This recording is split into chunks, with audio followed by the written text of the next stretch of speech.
Bonjour à tous, Cortex Libris, épisode 6, spécial actu numéro 1. Est-ce que ça va? Ouais?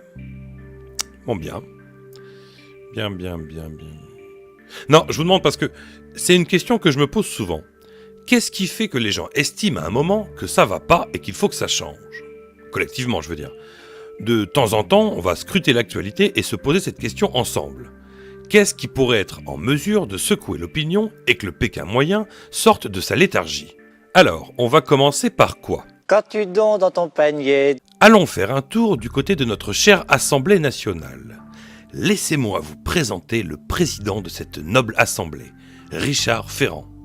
Alors, j'ai essayé de m'intéresser à sa mise en examen pour prise illégale d'intérêt dans l'affaire des mutuelles de Bretagne, mais je dois avouer que j'ai pas spécialement capté. Bon, gagnons du temps, appelons-le la raclure et examinons ce que je voulais vous montrer. La scène se passe le 25 septembre et nous assistons à un vote au sujet du projet de loi bioéthique. Je mets donc aux voix l'amendement 2123 qui a reçu un avis favorable du rapporteur et du gouvernement. Qui est pour? À poil. Qui est contre? Ta gueule. Il est adopté. On a payé pour voir ton cul.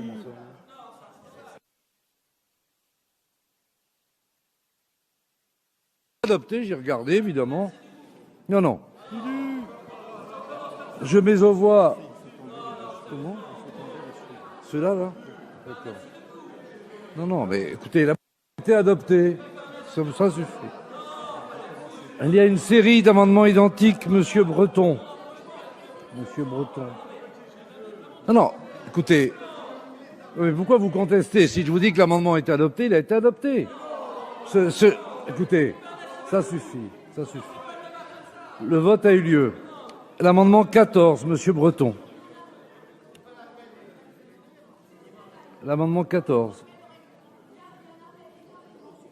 Merci, Monsieur le Président. C'est vraiment scandaleux. On a pu voir, Non. sincèrement, parce que alors là, il n'y a aucun souci, il y avait à peine la majorité au sein du groupe majoritaire.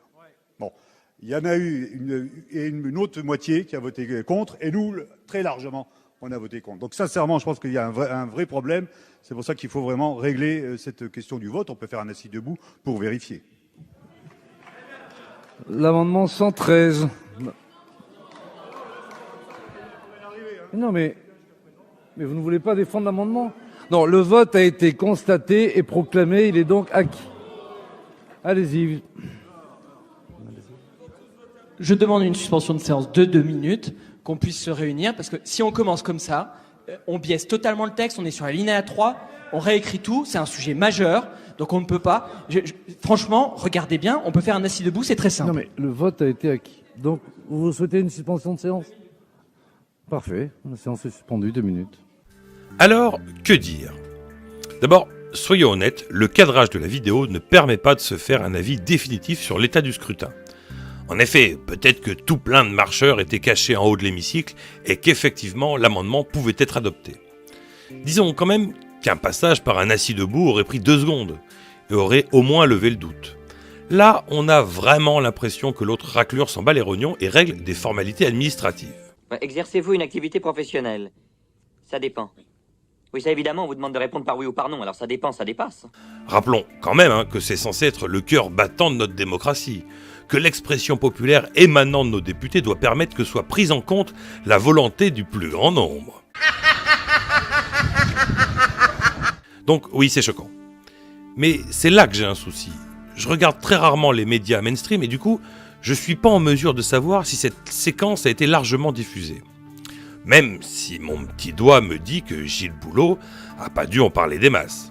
Monsieur Collard, Monsieur Collard. Bref, la révolution des consciences ne viendra pas des magouillis de Richard Raclure de Bretagne Ferrand. Ok, next. Alors, nous allons maintenant écouter une jeune femme qui dit quelque chose d'extrêmement intéressant. Déjà, on se moque pas de son nom, elle y est pour rien. Donc, Linda Kebab, Bon appétit, bien sûr. est une policière syndicaliste qui s'exprime assez régulièrement dans les médias et qui est, disons, assez énergique. Dernièrement, elle a été reçue chez Yves Calvi, un chien de garde bien dressé, et elle s'est gentiment lâchée. Écoutons-la. S'agissant des Black Blocs, Merci. On sait les arrêter en amont, on pourrait les arrêter en amont. Finalement, on a des agents de renseignement qui sont excellents. Je salue le travail de mes collègues de renseignement qui prennent énormément de risques, qui savent par où ils arrivent, qui les identifient, qui savent comment on pourrait finalement les stopper avant l'entrée dans les cortèges sans aucune action illégale, puisque le code de procédure pénale, que ce soit le contrôle d'identité ou la vérification d'identité, je ne rentre pas dans les termes techniques plus que ça, mais nous permettrait d'empêcher que les Black Blocs n'atteignent les cortèges. C'est quelque chose qui se faisait il y a encore peut-être 2 quinquennats, et je suis la dernière à féliciter le quinquennat de M. Sarkozy, mais il faut reconnaître au moins ça. Il n'en demeure pas moins que depuis la loi travail, bizarrement, les cortèges de Black Bloc arrivent plus facilement aux cortèges de manifestants. C'est à se demander si les ordres, finalement, ne sont pas un peu manquants. Vous êtes en train de me dire qu'on laisse faire ? Oui, moi c'est extrêmement grave. Je pense qu'il y a un laisser-faire et malheureusement j'en ai aussi été témoin. Je ressors encore de mon devoir de réserve et je prends cette responsabilité parce que l'instant est grave. Aujourd'hui, on a une incitation à la haine et à la violence vis-à-vis de nos personnes. Oui. Nos familles sont en danger. On ne peut plus se permettre de rester sur l'autel du discours politique, de la récupération politique. Alors, que nous dit-elle ? Les principaux responsables de casse lors des manifestations, et notamment lors des manifestations des Gilets jaunes, ne sont volontairement pas empêchés d'agir. Voilà. Je rappelle juste que c'est pas la seule à le dire, hein. C'est à peu près le cas de tous ceux qui ont participé aux grandes manifestations sur Paris depuis la loi Travail sous Flamby Ier. Comme si, et attention, hein, c'est du complotisme, pour discréditer le mouvement, nos dirigeants laissaient les agitateurs foutre le souk. Ça fait des bonnes images à diffuser, ça évite de parler du fond, ça culpabilise les différents intervenants manifestants et ça permet de poser la question qui interrompt toute forme de pensée. Vous condamnez les violences ? On en a rien à foutre. D'ailleurs, il y a un truc qui me sidère à chaque fois. Pourquoi tous les journalistes, politiques, ne bougent pas leur fion pour aller voir sur le terrain ? Jamais. Je veux dire, ça se passe devant leur porte. On leur demande pas d'aller couvrir la guerre au Yémen ou la fête du cornichon en Pologne. Ils parlent d'un sujet qui se déroule sous leurs yeux. Ils pourraient faire un semblant d'effort. Certains acteurs médiatiques l'ont fait et tirent des conclusions sur le mouvement radicalement opposé. Une lutte incessante des forces de police qui vous empêche de vous rassembler. Bref, résumons. Raclure premier pisse sur la démocratie dans l'hémicycle et les Black Blocs sont invités à se défouler pour faire des belles images bien sales et discréditer les mouvements contestataires. Personnellement, le projet de mettre la tête de Macron sur des pics ne m'intéresse pas. Je suis foncièrement anti-violent et après lui, il y aura un autre clone, tout aussi dégueulasse, qui prendra la place. Mais que ces deux événements que nous venons d'observer ensemble ne titillent pas plus le français moyen sur l'état de notre système démocratique, ça me laisse pantois. Attendons de voir ce que nous réserve l'avenir, ce qui va pousser les gens à réagir, mais pour l'instant, à la semaine prochaine. Voilà la France de 2019.